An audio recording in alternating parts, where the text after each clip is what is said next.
Welcome to the R&B Only show. Please note that the opinions expressed here belong solely to the hosts and guests, not to Colors Worldwide Inc., our affiliates, or sponsors. The content is provided as is for entertainment and information purposes only, without any guarantees of accuracy or completeness. Colors Worldwide Inc. is not liable for any errors or omissions, nor does mentioning products or services imply endorsement. This disclaimer is subject to change, and we encourage our audience to stay updated. Please join me in welcoming Zyah Belle. Hey. What are your thoughts on the current state of R&B music? Now, you were also a part of Kanye's Sunday service choir. How in the hell was that? Oh my God. It was a lot of things. Let's say you're putting together a project, which... Not the look. Are you?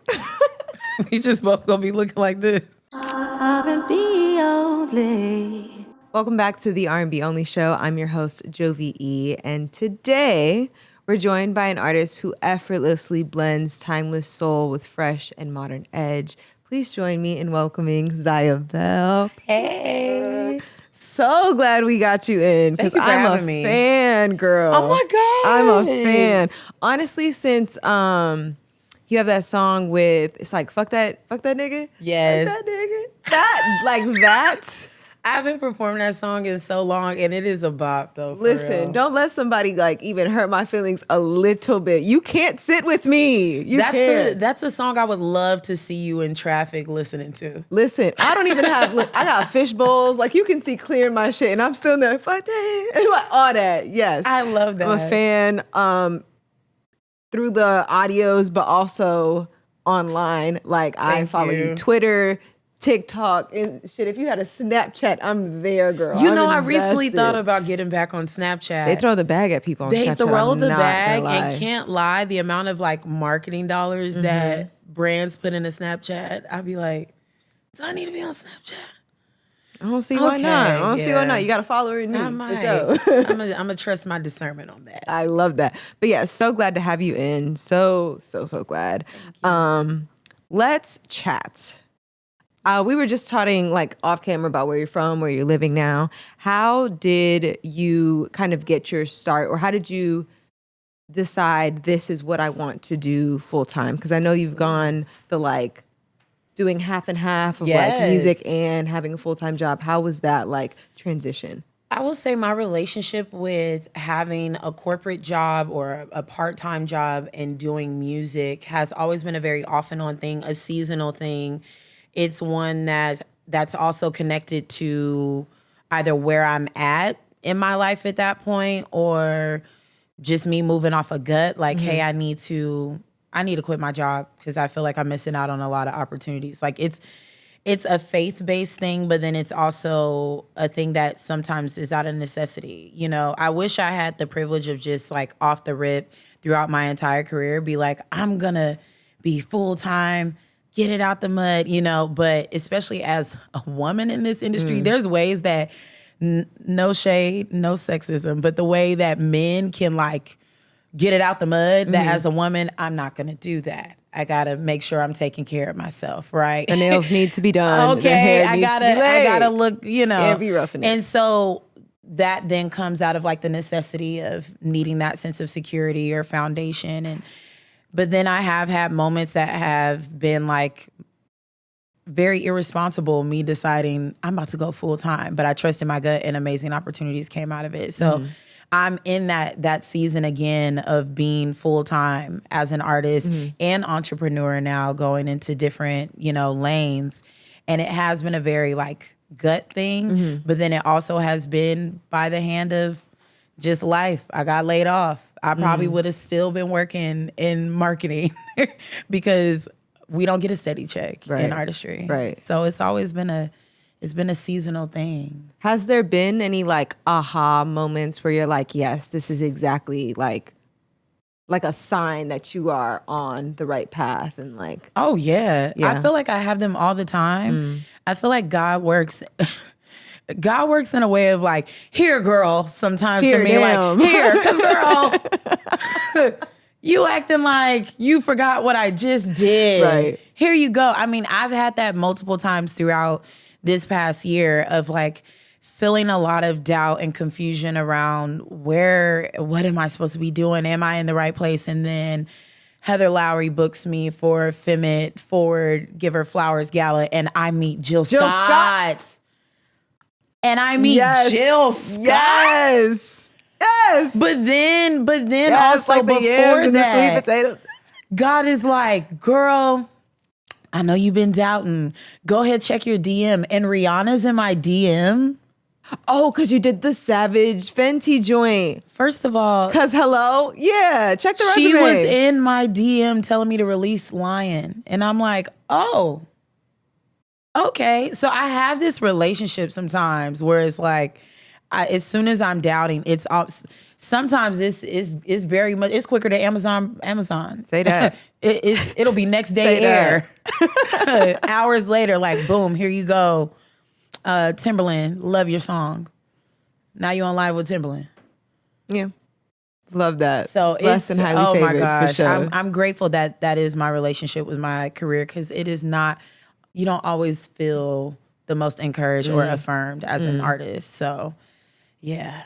I feel like I've been watching, like I said, from back then to now, and I feel like you just like it. You can see that you've like fully stepped into this in not only the music and the visuals that you've been dropping with the music and just your like presence online. I know that you've had an interesting relationship with like the people saying that you content. How have you like gone about that and pushed through that?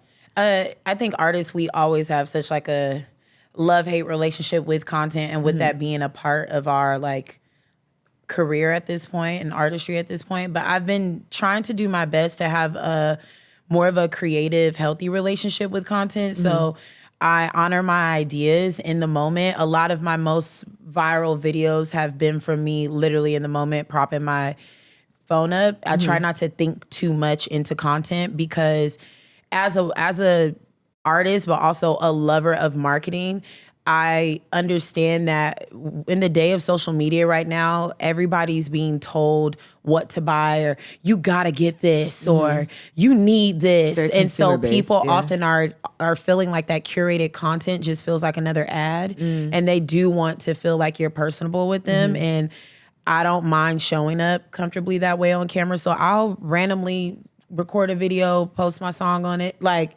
Or sometimes I do have actual ideas that I'm like, ooh, this can be content, which actually as an artist in ways with those moments, I've found more freedom in my expression, because everything doesn't have to be some big budget music video. It can be me interviewing my friends with a tiny mic. It could be, we're gonna do a series where you just talk about the lyrics behind every song, and it's gonna be a 30-second video. It's cool ways to get yourself out there if you decide to have fun creatively with it. But also, I am blessed to not have a team that doesn't trust me. The people that work with me trust my capabilities and my talent, and they also don't try to pressure me to do anything outside of my norm or outside of anything that's going to truly help me grow. Right. So I'm lucky I don't get that pressure of you need to be on TikTok more. But I also do have I feel like I have a healthier relationship with social media than most artists, in the sense that I don't mind being on it. Okay. I think a lot of artists can be anti-social media, because it's hard to be okay with being perceived, I think, for them, for certain folks. So I know I don't take it the same, even with having the pressure of producing content, because I like producing content. And you're very, very good at it. Thank you. I feel like one of the clips that I saw was, I think you were out and Back That Ass Up was playing. Is that what it is? Oh, and it might have been. You did like a church. I don't even remember. What did I do? You took them to church in the middle of the club with Back That Ass Up. And then, was it Back That Ass Up? Hold on. It was something about a DJ set? No, it wasn't a DJ set. You were out and you literally just opened your phone. Yes. And that could have been any other video. You know I'm drunk when I start doing church renditions of oh, that's an old video. I'm a fan. I'm like, oh, that was Wipe Me Down. Wipe Me Down. And I was like, it's time for me to go. Yeah, wipe me down. Yes. And then also that video. What? I'm embarrassed to say how many times I watched that video because I can relate my non-singing ass. Yes. But then also you had the clip where you was singing a Ginuwine song, and then full circle, me Ginuwine. What was that? South by Southwest? That was South by Southwest. Talk to me about that, because that is crazy. Random. Such is life. Where's the camera crew? Because it was random. It was not expected. I was, first of all, just looking on the schedule of South by because that was my first time actually doing South by. So I'm like, ooh, I wonder what artists are going to be here because you can search by artist name. And it said Ginuwine. I'm like, Ginuwine? This is random? And I had connected with his manager after that video went viral. And they had already said, like, if you ever see us doing a date, like in a city you're in, let us know. Like, we would love to have you. He wants to meet you. And I'm like, okay. And so I ended up messaging his manager. He got right back to me. He's like, okay, we'll see you down there. Let us know. And yeah, I ended up meeting him. And he was beautiful. So excited to meet me. I'm like, this is so crazy. This is so random.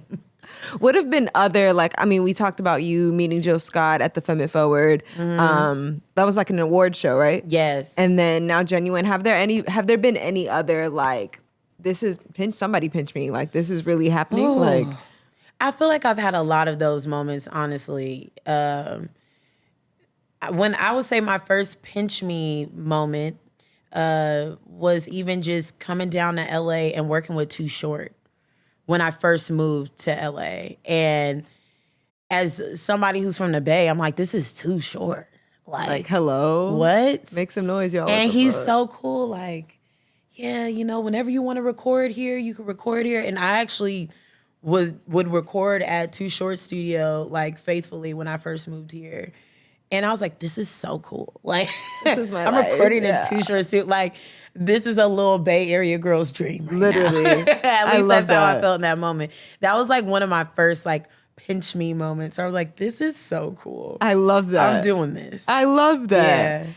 How did your experience in high school theater and vocal programs shape your approach to, like, performing and storytelling in your music? I actually was just talking about this recently because theater really helps refine your stage presence and allows you to be aware of the fact that there is a show going on.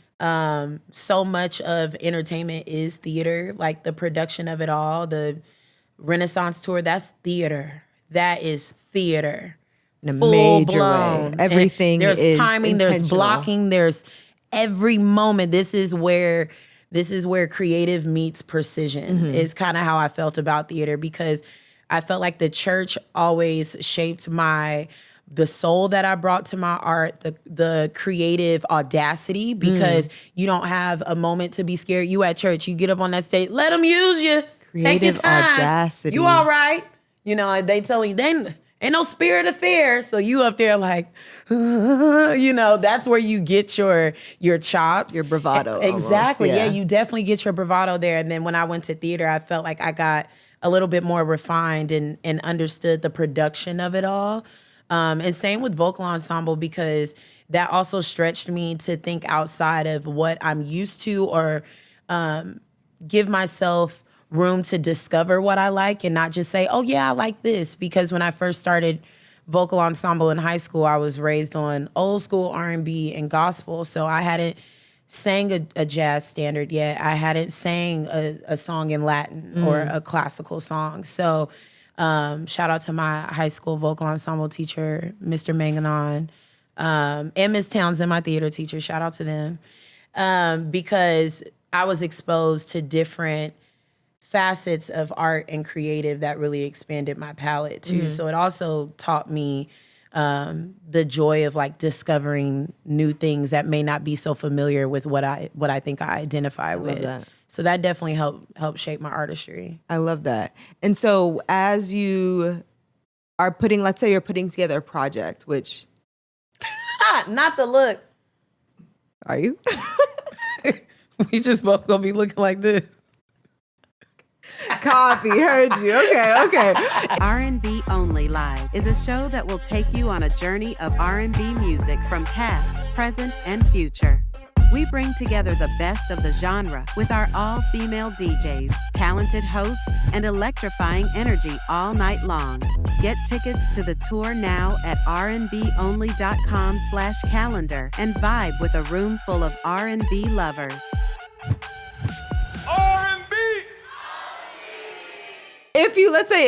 when you are in that space of Yeah. putting together a project or even a song, what do you think is your favorite part of putting together a body of work? Ooh, I don't know if I have a favorite part. Maybe, honestly, I love when we get to the story of it all, because as a creative, you are writing songs either about what you went through, what you've gone through, what you've currently going through, what you've perceived, or what you like or want to happen, whatever. And when you're sometimes in these sessions, you're not recording in the form of a story. Like you're not starting off saying in the beginning and da-da-da, and that's how you record is from track one to track whatever. You're normally just making whatever for so And long. seeing what sticks. And then to find the story in all of it is such a fun process, because that's when you see the colors. Oh, now I see what this story is. I see what the colors might be and where we could possibly shoot it. That's where like everything comes to life. I love that. Yeah. I feel like I always see like Ari Lennox have all like a whiteboard of all these songs and the ones that are scratched out. And I've always wondered like one, are we getting those scratched out songs You might at not. some point? You might Crazy. Two, how do you go through and decide what? But that makes sense. You see where the story goes and like, you make it from there. And it's a similar process to how you might approach song making. It's like you trust your gut. You go with what you like, what you feel. Because sometimes a song will just get chosen because it's just a dope ass song, and we're gonna figure out how to fit in this story. Oh, won't you look at that? It matches up with this, but sometimes it's like this goes crazy. This has to be on the project. I have no idea what this might do in the story, but it'll be the single. Yeah, exactly. And we just gonna make it stick. I like that. I feel like a studio session with you would be like a good vibe. A good vibe. It definitely is a vibe that varies, because I like recording like depending on what the vibe is. Sometimes I just want my folks and I want it to be like very private, but then sometimes it's like, okay, let's have everybody in a room and have multiple people pull up. Those sessions are just as fun too. I could see that. Yeah. What are 3 songs by you that for someone who has been living under a rock and has never heard any of your music would be like the perfect introduction to Zyah Belle? The perfect introduction. It's so hard to choose over like everything that I've recorded. And you said 3? 3. I'll do 3. I'll do songs from different stages. So early Zyah on the project 9, I would tell you to listen to Party. Okay. Then I would tell you to listen to, oh, that's hard. Because I got Fuck That and I Think That I Love You on the same project.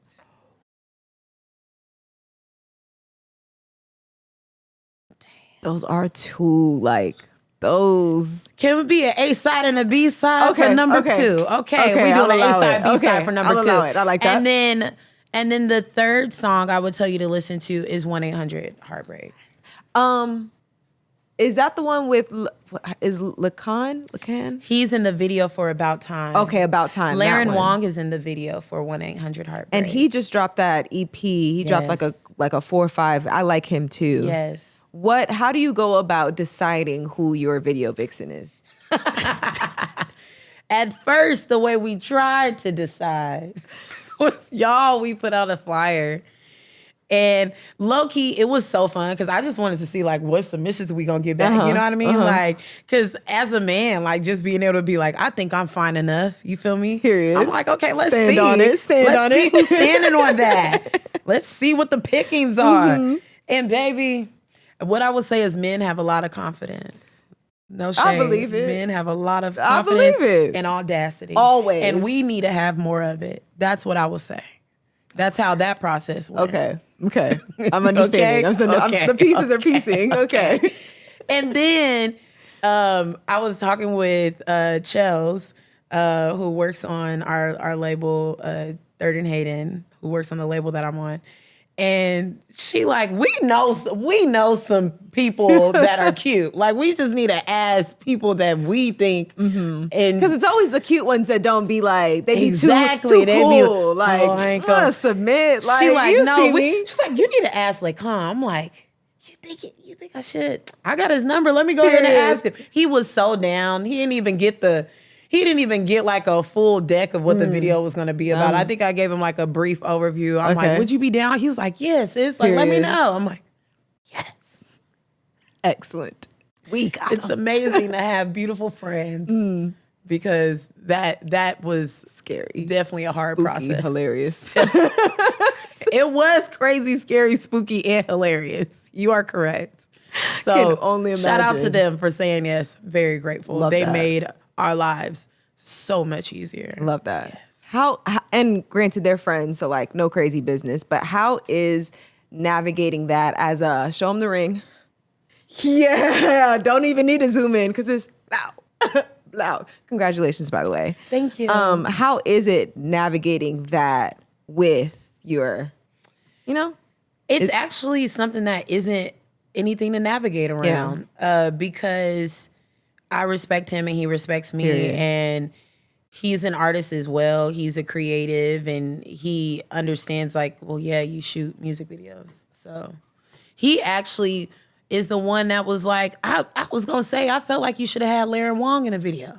I felt like you should, that's actually a really great option, babe. I'm like, okay. It honestly is not a topic and it's not something we ever even discussed of like, would you be comfortable with? I think because he knows what the job entails, he's like, yeah, and he knows me. If it got down to something of like, we gotta be in the bed and we might have to have a conversation. Okay. That's love. You know what I mean? Because I would want to have a conversation also too as well. A couple of them. Yeah. Yeah. And would want to know how, like, where do you see this video going? Right. Because is How that far? necessary? 'Cause there's- You know?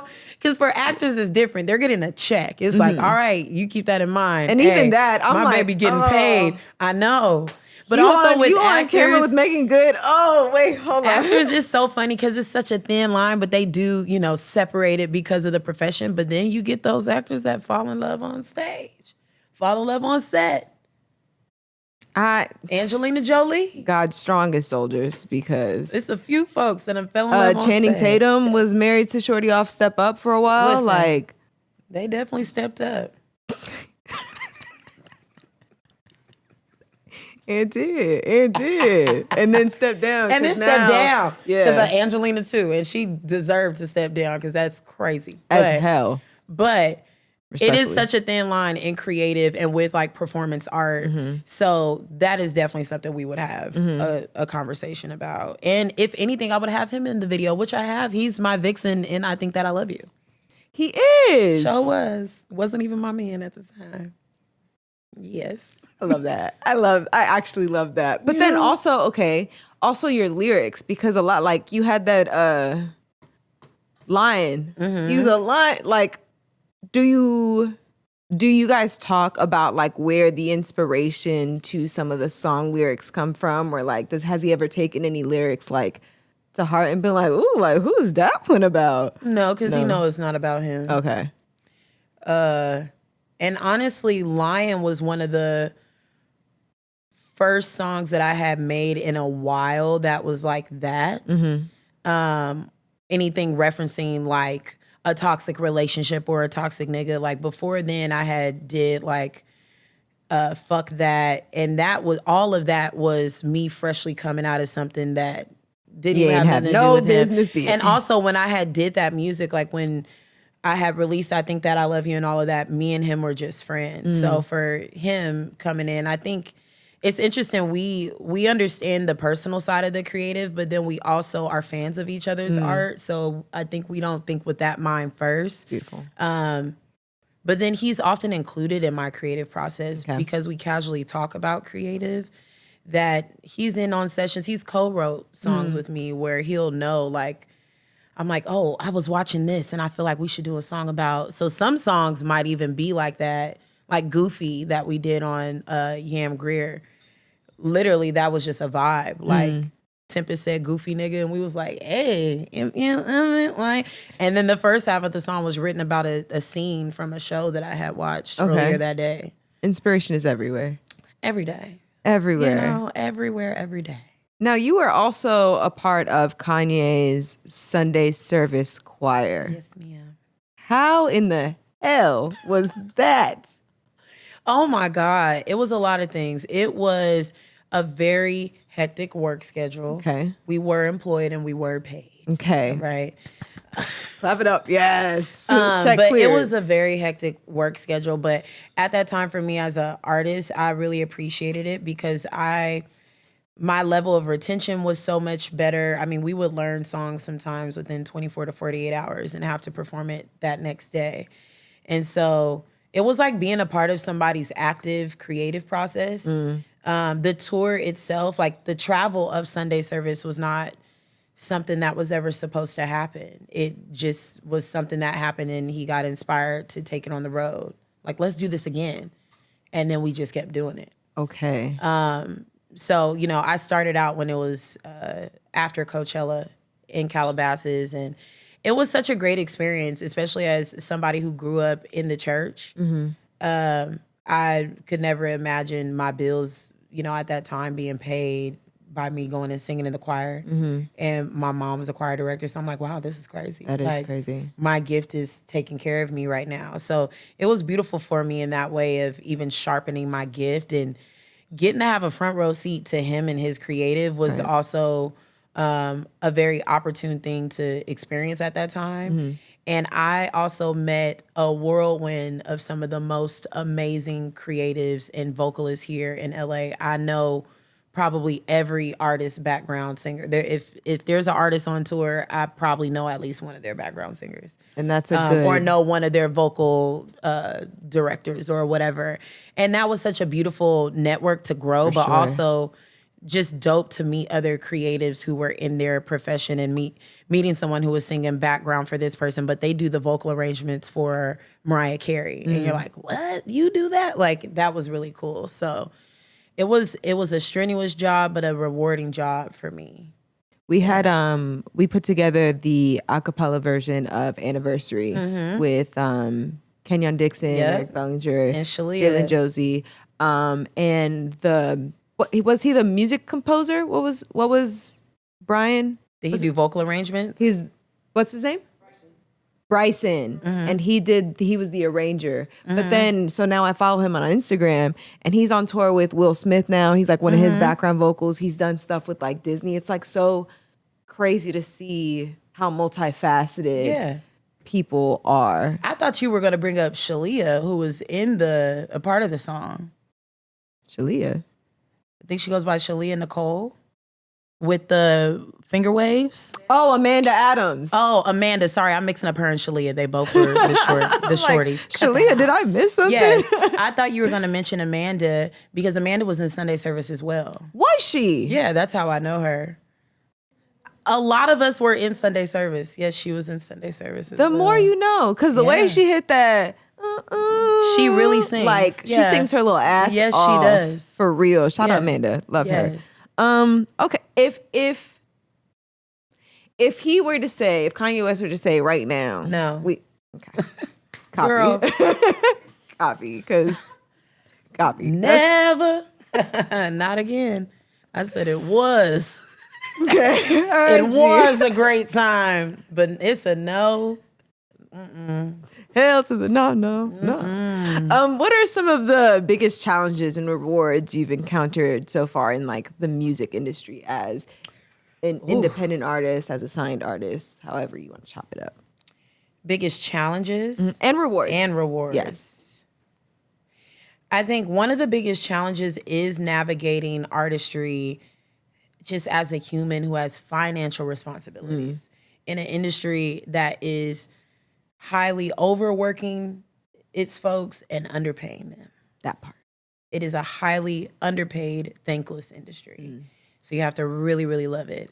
That's a really hard challenge because I could get in this booth, I could get on this stage, but my bills don't get paid from exposure. My bills don't get paid from oh, this is gonna be a really dope opportunity. It's gonna be some people there. And a net 60 is crazy. I can't deposit that. How is it a net 60, net 90, but my services were rendered? They were rendered. What if I told you I'm gonna wait 60 days to do my performance? I'm gonna figure it out. I sing when I feel like it. I show up to the venue between now and 60 days and I'll sing. That's crazy. That is one of the biggest challenges. But one of the most rewarding things I will say is because I love it, I do at the baseline level of who I am that grounds me, I'm fulfilled. I've met some amazing people, and it is one of the biggest compliments in the world to work with people that say, hey, we believe in you enough to also put work towards your dream. Because when you start this thing, it's just you. So I'm very grateful for the community that I've built within the music industry, and the fact that I'm also blessed enough to have opportunities that fill my cup. Yeah. I'm not in a space of feeling like I'm without as it relates to blessings in this industry. Like something is always, there's an email always coming through. There's an opportunity always coming through. And I'm very, very grateful for that. And that's why I even deal with the other side. Other side, because I'm like, I don't want to do anything else. Yeah. And I'm sure I could possibly be good at something else and, you know, have a job in a cubicle, but I quit those jobs to do this. So. Love that. Yeah. Okay. Now I know that you stepped away from like the making of music for a little bit. And you've started, and sorry for your loss, by the way. Thank you. And you've started exploring other avenues. I feel like I messaged you once. We had gone to the association once because you were going to have a set there, but you were on earlier. That ended up being a whole damn night for us. Y'all ended up a few places? No, we were there. We were there because we were like, oh, maybe she's just coming on later. We were there literally till like it ended. And it was just like an interesting, you know, there's like a spectrum of LA nights. Yes. There's a spectrum of what I call LA shit. There's like the, oh, I can't believe like Dustin Conrad was in the room. Like, y'all see that? And then there's like LA shit where it's like, why is this and it was one of those nights, right? So what is going on? Literally and where is from she? the Uber ride to the spot till we left. So talk to me about how you stepped into DJing and what that navigating that space has been like. DJing was something that, well, for one, I always admired it, but I never thought to do it. But what I always would say was like, I want to DJ my birthday. I want to DJ my birthday one day because I want a set where I could just hear whatever I want to hear. Literally. Hello? So I want to DJ my own birthday party. And I would always say it and say it and say it. And then when I didn't know what to do one year for my birthday, and also at that time, I wasn't in a creative space, I was like, I want to learn how to DJ.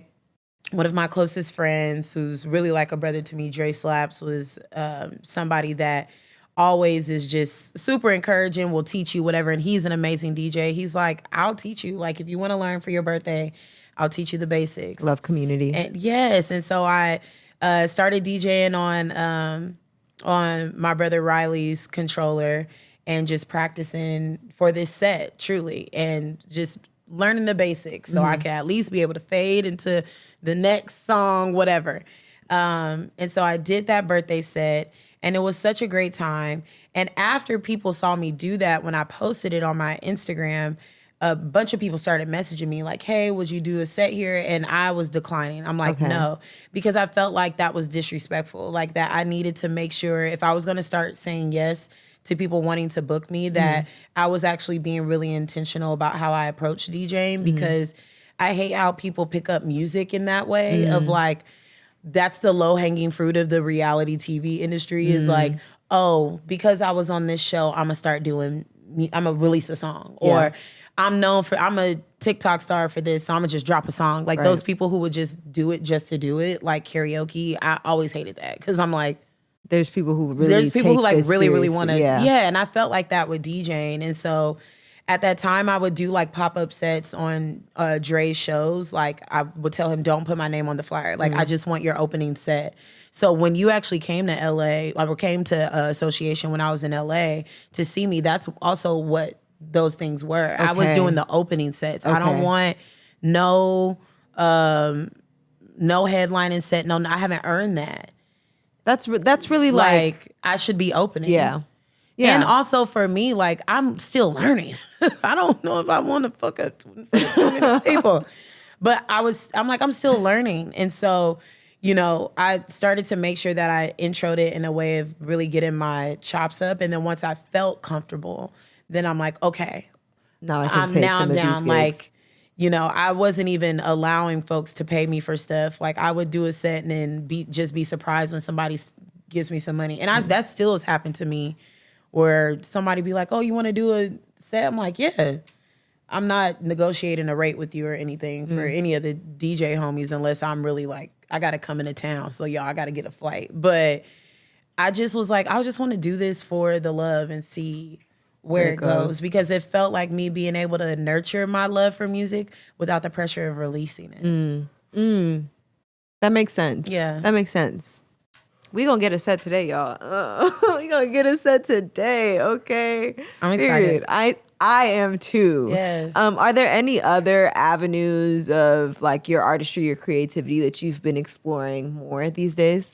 And how because I like that piece that you said about like your friends like really helped you, and it seems like community is really important to you. How, I guess this is a whole separate question, but I feel like moving to LA, it was interesting finding community. Yeah. How have you found that community and like continued to, because it's not just a one-way street. Yeah. It has to be two ways. How has that like been? I will say, so, you know, at this point, living in multiple places, I have community everywhere. And it's interesting because I think we all have our own ebbs and flows in the way that we nurture it and keep that thing going, especially for those of us that are creatives in the industry. It might not always look like consistent conversations, but like a catch up when I'm in town or whatever, because we know that we're both working, we're constantly going. But then I do have that community that we talk very regularly. We do our best to catch up when we can. A lot of times we're supporting each other's things more than we're able to have like a lunch with each other. Showing up. But we do our best to show up for one another. And that's how I nurtured community in LA, in Portland. We do our best to just show up for one another, whether it be at an actual event or even in those times when I, you know, was learning to DJ and I was in a heavy, deep place of grieving, my friends being like, okay, you can borrow my controller. Or my birthday, actually, we ended up having a dinner after I was able to do the DJ set, and they bought me my first controller. Aww. So my community, you know, poured into my craft and was like the most encouraging, even with me continuing to DJ. Like, you could do this. Like, you actually really dope. Like, just do it. I'm like, okay. You know, so my community has always showed up for me. And I think that has been one of the best ways for me to nurture it and even for me to find it. Because sometimes you don't even realize, like, oh, that person you've really been showing up for me for a minute. Like, I need to make sure I reciprocate that. I've had those friends too that were folks that started out as, oh, I would see them at shows or this or that. And then we start nurturing that and I start showing up. Well, what do you do? You know, how can I support you? Beautiful. So that's been a beautiful experience. I love that. I saw that you hopped on the decks at your engagement party. Do you plan on hopping on the decks at your wedding? Absolutely. We're going to have open decks at my wedding because the crazy thing about it is I'm friends with a lot of DJs.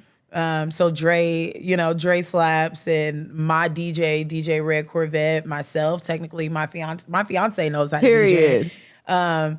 So most likely. What's a song that I have a good handful of songs that like have to play at my wedding. Yes. Maybe even multiple times. Yes. Like International Players Anthem, I need to hear it minimum 3 times. Yeah, that has all to the be way played. through. Don't cut nothing. Yes. Minimum 3. What is a song or 2 songs that like got like everybody's set needs to have this song? Can't lie, and this is very Bay Area of me. We have to play Blow the Whistle. We have to play Blow the Whistle. What are you talking about? We are going dumb at my wedding. We have to play Blow the Whistle. And then let me think of another If you had genre. to turn Blow the Whistle into like an R&B or gospel song. No. Like, What would that sound like? if anybody could do it. Listen, it's probably it's a DJ mix somewhere. That's valid. Yeah. Turning that into something. And then what's another song? There's so many. International Players Anthem is definitely one. And of course, we have to play Back That Ass Up. Yeah. It is a classic, and it's a spiritual classic. It is. It has to be played. It is. It's yeah. only right. Very trauma releasing. Yes, it is. Yeah. As soon as that, Yeah. dun, dun, Yeah. dun, it does something. It's very tribal. For sure. For sure. And to like slow it down, another one that has to play is If This World Were Mine.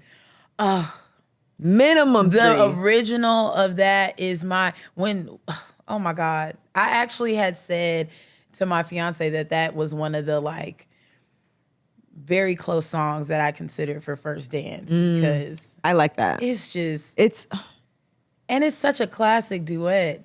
It's I hear so it and good. immediately I'm very connected to movie soundtracks. I immediately think The Wood. Oh yes. Immediately. That's good. I'm finna watch that movie tonight. Dang, I haven't watched that in so long actually. That's I'm a finna watch classic. it tonight. Okay. I might low key, because I'm with that. That's my I was just thinking about movie. watching Brown Sugar earlier today. That's my so favorite. Actually, I think I'm gonna watch movie, that first. Period. Yeah, That's my it's favorite. such a good movie. I It made me want to go to New York and find love. Like I was like, I need to be in New York or Chicago or I'm something. terrified. I need like a windy city love. That's how I felt. It just felt like it was such a vibe. I feel that. Yeah. That's my movie. That and Just Right, the one with Queen Latifah and Common. I like that one too. Yeah. But my only thing is Paula Patton, she be playing these roles. She loved to play an too evil well. light-skinned lady. Oh my gosh. Even when she's like the love such a interest hater. in jumping the broom, like I still can't get jiggy with it. Like she was such a hater in Just Right. She was such a hater. I have to go to the charity. What? Like, he don't want you. What? And then he come back from the knee injury. Now you want to bounce.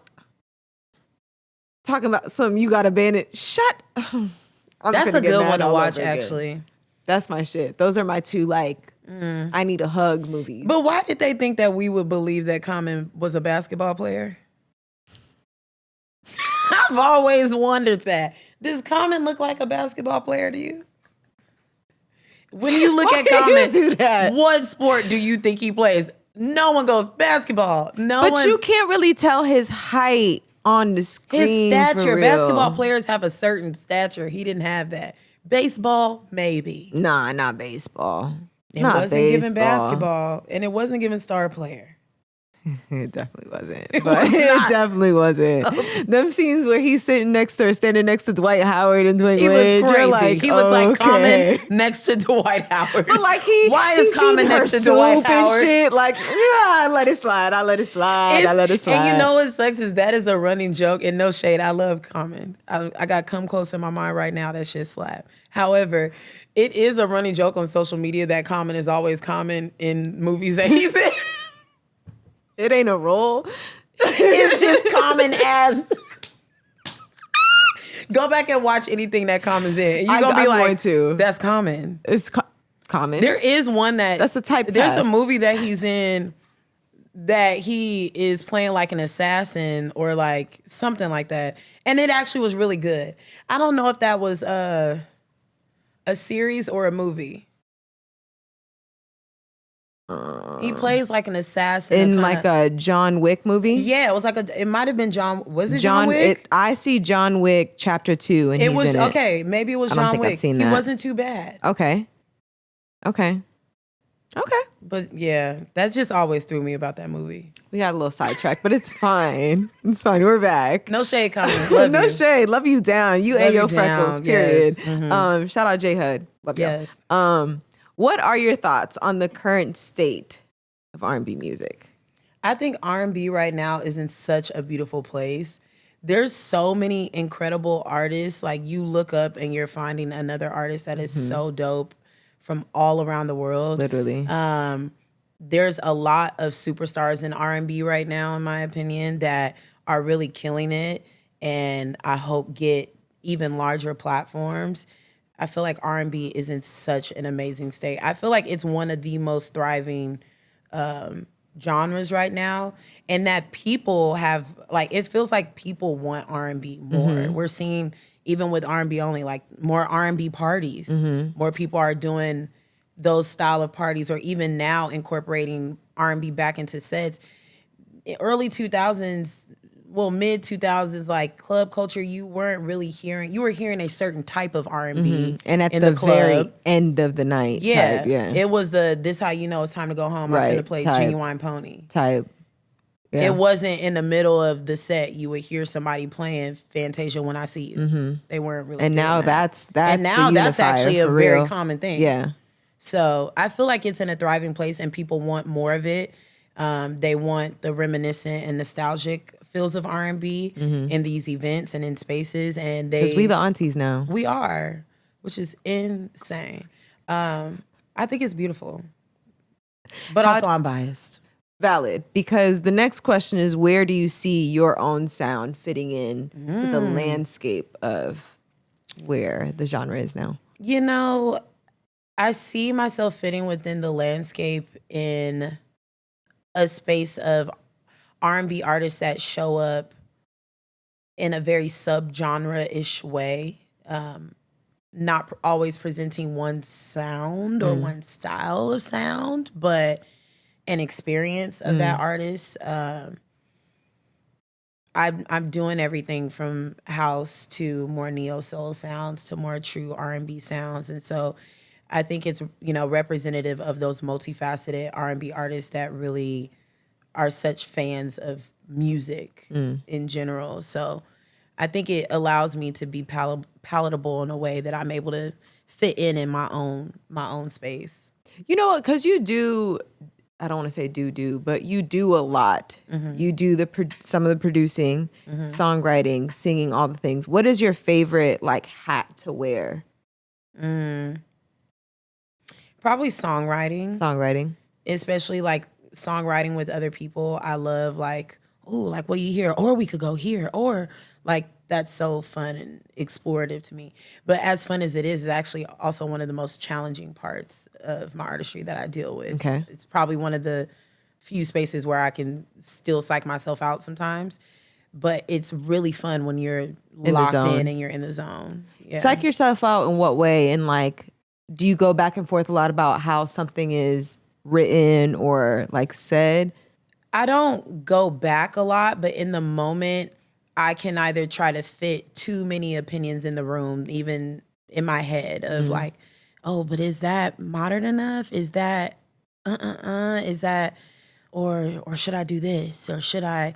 And I think one of the most beautiful things about the writing process, or one of the most smartest things I guess you could do in that process, is like trusting your gut and seeing the idea through. Dolce recently actually has a clip that went viral about this in her relationship to reading The Artist's Way. And it mentions about see even your bad ideas through, like see things through on the other side. So I think approaching art that way and approaching it in the way of like, I'm just gonna see what comes out is probably one of the better things to do. But I can get on the other end of that of like, okay, no, actually no. And then that mess around and it could have been a really great idea, but you judged it while it was in process. Like, put it out first, yeah, and then make it good. Yeah, I think with art, you should do your best not to judge it while it's in process or while it's in revision. Like let that be R1, let that be the first draft, and then whatever. But just get it out and see it through and refine it. Yeah, keep refining it. I like that. So have you ever written for other artists? Yes, I have. Like? I wrote for Snoop's daughter, actually, Chalk, on the ending credit song on an animated film called Doggone Trouble with like him and Big Sean. That was like my first writing placement ever.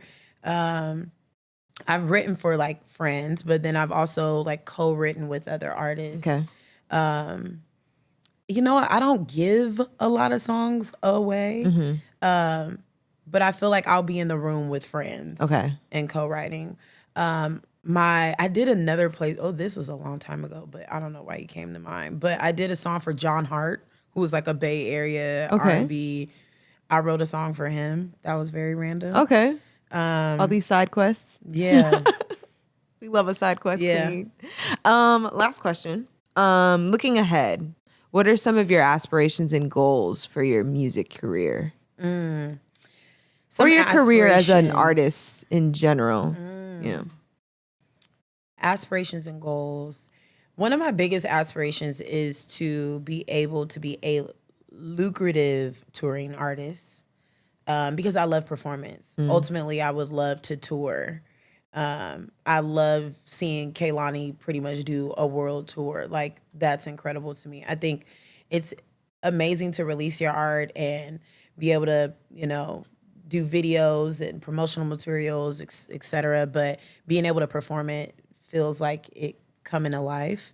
So I would love to be able to be a lucrative, well-paid, consistent touring artist.